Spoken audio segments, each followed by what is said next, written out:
राम राम कोडेस। आज के leet code contest का तीसरा सवाल। तो इस क्वेश्चन में क्या है कि आपको नंबर ऑफ गुड सब एरेज का काउंट बताना है। ठीक है।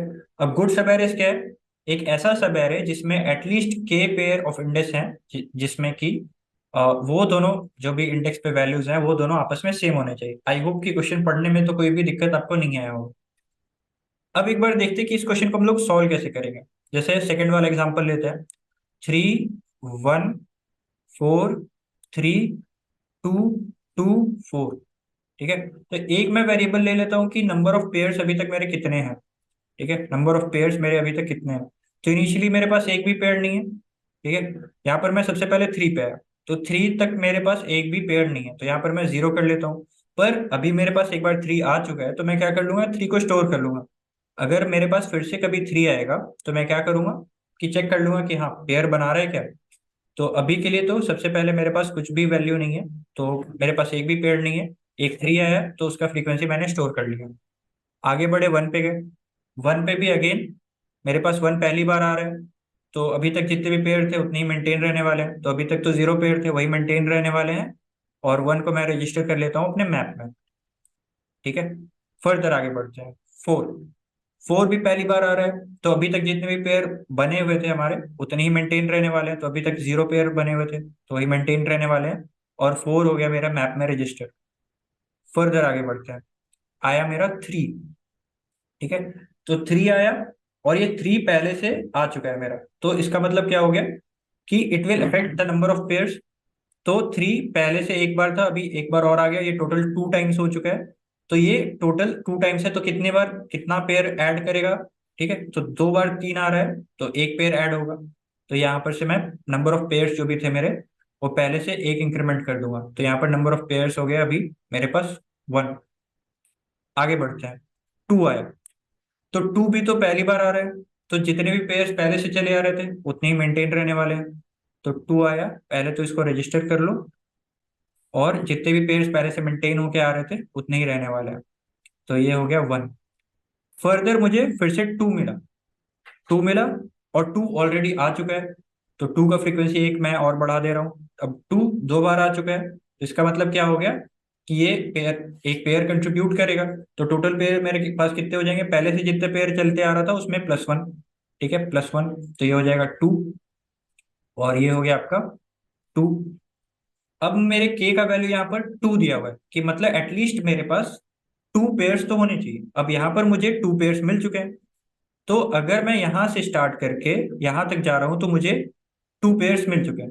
तो अगर एरे में मैं और इसके आगे बढ़ूंगा, ठीक है, यहाँ से स्टार्ट करते हुए और मैं आगे बढ़ रहा हूँ, यहाँ पर 2 है, 4 है, और मान लो आगे 5 होता, 6 होता, 7 होता, कुछ भी होता, तो एटलीस्ट 2 पेयर मुझे अगर यहीं पर मिल चुके हैं, तो और मैं इसको एक्सटेंड करूंगा इसके बाउंड को, तो 2 पेयर्स तो एटलीस्ट मेंटेन ही रहने वाले, बढ़ेंगे नहीं, तो एटलीस्ट घट भी नहीं सकते हैं, क्योंकि इस बाउंड को मैं यहीं पर रख रहा हूँ।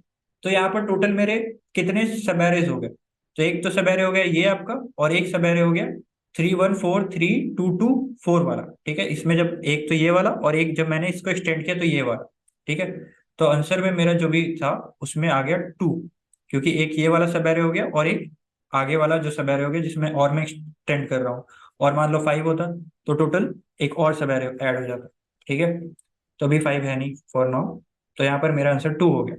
अब मैं क्या करूंगा, मैं इसको पीछे से, अब मैं जो पॉइंटर यहाँ पर फिक्स करके रखा हुआ था कि मैं यहाँ से एरे स्टार्ट कर रहा हूँ, अब मैं धीरे धीरे ना इसको पीछे से निकालना चालू करता हूँ। ठीक है, कि अब कितना मैं और सब एरे बना सकता हूँ। तो इसको सबसे पहले मेरे आया 3। 3 पहले से स्टोर्ड है, ठीक है, ऑलरेडी स्टोर्ड हो गई, तभी यहाँ पर पॉइंटर है। तो यहाँ पर मैं 3 का फ्रीक्वेंसी एक कम करूंगा, 3 का फ्रीक्वेंसी एक कम किया, तो मेरा एक पेयर कम गया। ठीक है, एक पेयर कम गया, तो again we have to stop here. अब और अगर हम लोग निकालेंगे तो पेयर कमेगा ही, और पेयर मेरा थ्रेशोल्ड से नीचे उतर चुका है, तो अब मैं और यहाँ पर आगे नहीं बढ़ूंगा। फर्दर मैं आगे बढ़ता हूँ। ठीक है, इस पॉइंटर को अब मैं आगे लेके चलता हूँ। तो यहाँ पर मैं आया 4 पे। ठीक है, तो 4 भी ऑलरेडी आ चुका है, तो इसका भी फ्रीक्वेंसी एक बढ़ जाएगा, 2 हो गया। तो 2 हो गया, तो पहले से जितने भी फ्रीक्वेंसी चले आ रहे, टोटल जितने पेयर चले आ रहे थे उसमें से अब मैं +1 एक और ऐड कर देता हूँ। तो पहले से 1 चला आ रहा था। ठीक है, क्योंकि एक मैंने इसको एक्सटेंड किया था, एक मैंने इसको आगे बढ़ाया था, तो एक पेयर मेरा घट गया था। तो अभी एक और आ गया, ये टोटल हो गया 2। तो अगेन मेरे को एक और, ये जो नंबर ऑफ पेयर्स है वो 2 हो चुका है, तो एक और मेरे को सब एरे मिल चुका है, तो आंसर में एक और मैं ऐड कर देता हूँ अभी। ये अब चिंता मत करना, ये जो पूरा फुल एरे वाला केस है वो लास्ट वाले में टाइम ही हमने कवर कर लिया है। अभी हम लोग देखते हैं कि पीछे से भी हम बढ़ाएंगे तो और कितने सब एरे मुझे मिल सकते हैं। तो सबसे पहले मुझे 1 मिला, तो 1 को मैं यहाँ से एक्सक्लूड करता हूँ, तो 1 को एक्सक्लूड किया, ये हो गया 0। ठीक है, तो 0, तो इसका जितना भी कंट्रीब्यूशन था उसमें तो ऑलरेडी ये पेयर में तो कंट्रीब्यूट कर नहीं रहा था, तो कोई दिक्कत का बात नहीं है। ये इसको हम लोग एक्सक्लूड कर लेते हैं, एक और पेयर मुझे मिल गया, तो ये हो गया 4। अब यहाँ पर आगे बढ़ते हैं 4। अब मैं 4 को हटाता हूँ, तो 4 को जैसे ही मैं हटाऊंगा, 4 का फ्रीक्वेंसी हो जाएगा 1, और ये भी जो पेयर में कंट्रीब्यूट कर रहा था वो हो जाएगा, मतलब एक रिड्यूस हो जाएगा, और ये जैसे रिड्यूस होगा ये हो जाएगा 1। तो इसका मतलब कि अगर मैं और 4 को हटा दे रहा हूँ तो काम मेरा नहीं चलेगा, तो यहाँ पर से अगेन स्टॉप कर जाएंगे, इसको फर्दर आगे बढ़ाने की कोशिश करेंगे। तो अगेन ये तो आगे में कुछ है ही नहीं, तो खत्म हो गया मेरा कहानी। तो दैट्स इट। तो टोटल मुझे जितने भी ऐसे गुड सब एरेज मिले उनका मैंने सम भी स्टोर कर लिया, सॉरी, उसका मैंने काउंट भी स्टोर कर लिया, और धीरे धीरे करके, मतलब मैंने सिंपल सा 2 पॉइंटर्स इस्तेमाल करते हुए और मैप इस्तेमाल करते हुए ये पूरा का पूरा आंसर ऑर्डर ऑफ एन में निकाल भी लिया। ठीक है, और सर्चिंग में अगर आप बोलो तो order of N log N करके मैंने निकाल लिया। एक और एग्जांपल देख लेते हैं, पहला वाला एग्जांपल बहुत ही सिंपल है ये तो।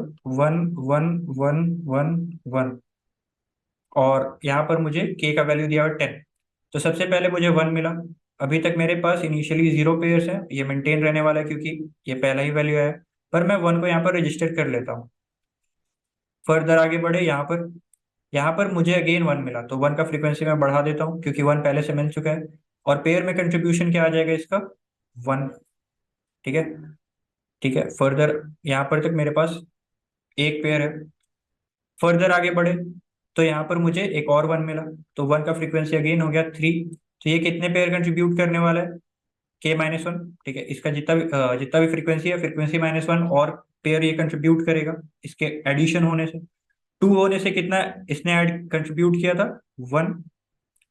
अब सॉरी, जब भी इसका फ्रीक्वेंसी 2 हुआ था तो इसने एक पेयर कंट्रीब्यूट किया था, अभी इसका फ्रीक्वेंसी 3 हो गया, तो ये फर्दर और 3 - 1 2 पेयर कंट्रीब्यूट करेगा। जब इसका फ्रीक्वेंसी 4 हो जाएगा तो ये दोनों तो इसने पहले से कंट्रीब्यूट किया हुआ है, और 4 यूनिक पेयर ये कंट्रीब्यूट करेगा। ठीक है, ये कैसे चल रहा है आपको समझ में आ रहा है ना, जैसे 1 1, तो एक तो ये पेयर हो चुका है। अब एक और मैंने 1 यहाँ पर लिया, तो एक पेयर ये ऐड हुआ, एक पेयर ये ऐड हुआ, तो इससे 2 पेयर और ऐड हुए। अभी 4 मैंने ऐड किया।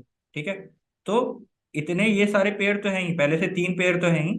अब फर्दर इसमें और 3 पेयर और ऐड होंगे, एक ये वाला, एक ये वाला, एक ये वाला, तो यहाँ पर से 3 और पेयर ऐड हो जाएंगे। तो यहाँ पर से टोटल मेरा कितना था, टोटल मेरे पास एक पेयर चला आ रहा था, अभी इसका फ्रीक्वेंसी हुआ 3, तो ये और 2 पेयर तो कंट्रीब्यूट कर देगा। ठीक है, तो टोटल नंबर ऑफ पेयर्स यहाँ पर हो जाएंगे 3। फर्दर मैं आगे बढ़ा, यहाँ पर इसका वैल्यू हो गया 4। ठीक है, 1 का फ्रीक्वेंसी बढ़ गया, तो ये अगेन फ्रीक्वेंसी -1 पेयर और कंट्रीब्यूट कर देगा। फ्रीक्वेंसी -1 पेयर कंट्रीब्यूट किया, तो ये हो गया 3 + 4 - 1, अगेन 3, 6। ठीक है, फर्दर आगे बढ़ते हैं। यहाँ पर क्या हो गया, एक और 1 मिल गया, तो इसका फ्रीक्वेंसी मैं बढ़ाऊंगा, इसका फ्रीक्वेंसी हो जाएगा 5। तो ये अगेन 4 कंट्रीब्यूट करेगा, और डिस्टिंक्ट पेयर जो पहले से आ चुके हैं उसमें और 4 डिस्टिंक्ट पेयर ये कंट्रीब्यूट करेगा, तो ये टोटल फ्रीक्वेंसी हो जाएगा 10। ठीक है, तो टोटल मेरे पास 10 पेयर हो चुके हैं, और मेरे को के का वैल्यू भी 10 दिया हुआ था, तो एक तो मेरा आंसर आ गया। और इसके फर्दर आप देख सकते हो कि कोई एरे भी नहीं है, तो फर्दर आपका आंसर और तो अपडेट होने वाला नहीं है। अब पीछे से मैं एक पॉइंटर को आगे बढ़ाता हूँ, जैसे ही मैं आगे बढ़ाऊंगा तो ये नंबर ऑफ पेयर्स मेरे घट जाएंगे, तो मैं वहां से मतलब रिटर्न कर जाऊंगा। तो आई होप कि आपको ये समझ में आ गया होगा। अब इसके कोड पार्ट पे आ जाते हैं। तो इस तरीके के क्वेश्चन अगर आपको बनाने में दिक्कत होता है तो आप हमारे पीपीएस या फिर अभी जो हमारा current ongoing DSA+CP problem solving series चल रहा है उसमें आप फॉलो कर सकते हैं। यहाँ पर 2 पॉइंटर्स, हैशिंग, और मतलब जो आर्ट ऑफ प्रॉब्लम सॉल्विंग होता है ना इस तरीके के कॉन्टेस्ट में, code forces, leet code, code chef, वो सब हम डिस्कस कर रहे हैं अच्छे से, तो आप उसको फॉलो कर सकते हो। ये सब टाइप के क्वेश्चन आपसे आराम से बनेंगे। ठीक है, तो सिंपल सिंपल जो भी हमने बात किया है वही यहाँ पर मैंने कोड किया है। मैंने सबसे पहले एक मैप बना लिया है, और एक मैं आंसर ले लिया हूँ, मैंने आंसर ले लिया है, और एक मैंने नंबर ऑफ पेयर्स अभी तक कितने हैं वो मैंने ले लिया है, ठीक है। और ये मेरा इनिशियल स्टार्टिंग पॉइंटर है। अभी जो भी मुझे वैल्यू आएगा सबसे पहले मैं उसको मैप में ऐड करूंगा, ठीक है, उसकी फ्रीक्वेंसी को। अब उसके बाद फिर वो पेयर में कितना कंट्रीब्यूट करेगा उसको मैं ऐड कर लूंगा। तो अगर एक बार आया है तो -1 टाइम्स कंट्रीब्यूट करेगा पेयर में, तो ये -1 टाइम्स कंट्रीब्यूट करेगा पेयर में, तो ये हो जाएगा 0, ठीक है। दो बार आया है तो 2 - 1 टाइम्स कंट्रीब्यूट करेगा, तो ये हो जाएगा 1। 3 बार आ चुका है तो 3 - 1 ये 2 टाइम्स और कंट्रीब्यूट करेगा, पहले से भी कंट्रीब्यूट कर चुका है उसको। अब अगर हम फिर से ऐड करेंगे, ठीक है, n × n - 1/2, तो ये फर्दर रिपीटेशन हो जाएगा, वो हमें नहीं करना। तो सिंपल सिंपल सा हम और पेयर में ऐड करते चलेंगे। जब भी नंबर ऑफ पेयर्स मेरे के से बराबर या बड़े हो गए तो फिर मैं क्या करूंगा, लेफ्ट वाले पॉइंटर को पीछे से चेंज करते चलूंगा, मतलब आगे बढ़ाऊंगा। और साथ ही साथ में क्या करूंगा, चेक करूंगा कि अभी मेरे पास जो पेयर्स है वो सफिशिएंट है क्या। अगर के से अभी भी बड़े हैं तो सही है, और अगर नहीं, कभी भी ये ब्रेक हो गया, तो कभी भी ये सिचुएशन आपका फॉल्स हो गया, यहाँ से ब्रेक कर जाना है। और हर बार यहाँ तक वाले सब बैरे तक तो मुझे मिल चुका है, और टोटल में और कितना आंसर में ऐड कर लूंगा, इतना, ठीक है, इतना। और इसके आगे जितने भी वैल्यूज हैं उतने भी सब एरेज में मुझे एटलीस्ट के तो मिलने ही वाला है। के से बढ़ भी सकता है पर के से कम तो नहीं होने वाला। फिर मैं इसके लिए चेक करूंगा, ठीक है। इसमें अगर मान लो मेरा के से वैल्यू कम गया तो मैं फर्दर, अभी के लिए तो ब्रेक कर जाऊंगा, अब मैं इसको फर्दर आगे बढ़ाऊंगा और चेक करूंगा कि मेरा और के सब एरे मिल रहा है कि नहीं। जहां तक मुझे मिलेगा फिर मैं वहां से चेक करूंगा, ठीक है। तो ये बहुत ही सिंपल है, हैशिंग का बहुत ही सिंपल कंसेप्ट है, जो कि हमारे पीपीएस में एंड अगेन अभी वाले प्लेसमेंट मतलब DSA plus CP problem solving series में भी हमने डिस्कस किया है। और फाइनली जो भी मेरा आंसर होगा उसको मैं रिटर्न कर दूंगा। तो आई होप आपको ये समझ में आ गया होगा। अगर इसके बाद भी आपको कोई डाउट है तो आप कमेंट सेक्शन पे आ सकते हैं, या फिर आप जुड़ सकते हैं हमारे सोशल मीडिया पेजेस के हैंडल से, जिनका लिंक डिस्क्रिप्शन बॉक्स में दिया हुआ है। That's it for now, thank you.